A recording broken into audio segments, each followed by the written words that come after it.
பிரியமானவர்களே, இயேசுவின் நாமத்தினால் உங்களை வாழ்த்துகிறேன். சங்கீதம் 89வது அதிகாரம் 17வது வசனம், நீரே அவர்கள் பெலத்தின் மகிமையாய் இருக்கிறீர், உம்முடைய தயவினால் எங்கள் கொம்பு உயரும். ஆண்டவர் நம்முடைய பெலத்தின் மகிமையாய் இருக்கிறார். தேவாதி தேவன் இயேசு ராஜா நம்முடைய பெலத்தின் ரகசியமா இருக்கிறார். நீரே அவர்கள் பெலத்தின் மகிமையாய் இருக்கிறீர்.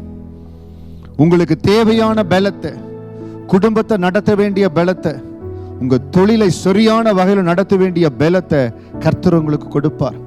அவர் உங்கள் பலத்தின் மகிமையா இருக்கிறார்.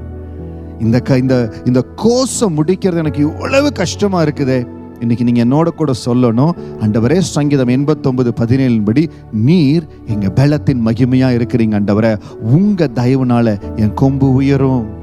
எந்த இடத்துல படிக்க கஷ்டப்படுறீங்களோ, எந்த இடத்துல உங்களுக்கு என்று கொடுக்கப்பட்ட அந்த அசைன்மெண்ட், அந்த ப்ராஜெக்டை செய்ய மிகுந்த கடினமா இருக்குன்னு தோணுதோ, எனக்கு இது செய்ய முடியுமா, எனக்கு பலன் இருக்குமா, நான் வேலை செய்கிற நாட்கள்ல பெரிய பொறுப்புகள் ஆண்டு கொண்டு போய் வைத்தார்.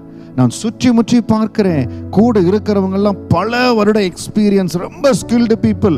அந்த இடத்துல கர்த்தருடைய சுத்த கிருபையினால் மாத்திரம் ஆண்டு கொண்டு போய் வைத்தார்.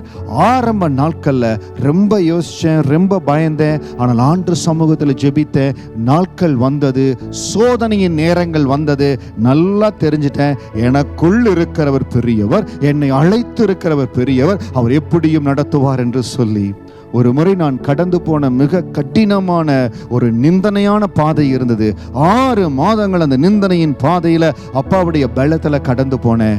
பாருங்க, ஒரு நேரம் வந்தது, அவருடைய தயவினால் என் கொம்பு உயர்த்தப்பட்டது.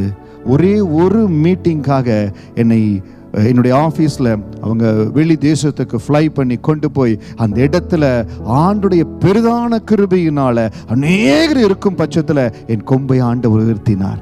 அந்த பலத்தின் ரகசியம் என்ன தெரியுங்களா? அவரை கெட்டியாய் பிடித்து கொண்டேன், அவரை உறுதியாய் பிடித்து கொண்டேன். இன்னைக்கு உங்க கோர்ஸ் நீங்க முடிக்க முடியும், நீங்க எடுத்திருக்கிற ப்ராஜெக்டை முடிக்க முடியும், குடும்பத்தை நீங்க நடத்திடுவீங்க பிரதர். அம்மா, நீங்க கவலைப்படாதீங்க, பிள்ளைகளை கரையேற்றிடுவீங்க. அவர்தான் நம்முடைய பலத்தின் மகிமையா இருக்கிறார். அவர்களில நம்மளால என்ன செய்ய முடியும்? இந்த தேவ பலன் உங்களுக்குள் இருக்கிறது, அவர் நடத்துவார். இதோ இந்த மாதத்துல உங்க கொம்புகள் உயர்த்தப்படும். இந்த மாதத்துல சங்கீதம் 87:17 சாட்சியா ஒரு அடையாளத்தை ஆண்டவர் உங்களுக்கு ஏற்படுத்த போகிறார். ஆண்டவர் உங்களுக்கு அவருடைய அடையாளத்தை காண்பிக்க போறார். நான் உன் கூட இருக்கிறேன், உன் கொம்பை உயர்த்த போறேன். இந்த மாதத்துல என் ஆண்டவர் உங்களோடு பேசுவார். ஆண்டவர் துதிங்க, என் பலனாகிய கர்த்தாவே, நீங்க என்னோட இருக்கிறீங்க, நீங்க நடத்துவீங்கன்னு சொல்லி அப்பா கருத்துல உங்களை ஒப்பு கொடுங்க. உங்களை மேன்மையின் மேல இன்னும் மேன்மடைய செய்வார். அற்புதமா உங்களை நடத்துவார். உங்க குடும்பம் ஆசீர்வாதமா இருக்கும், சந்தோஷமா இருப்பீங்க. God bless you.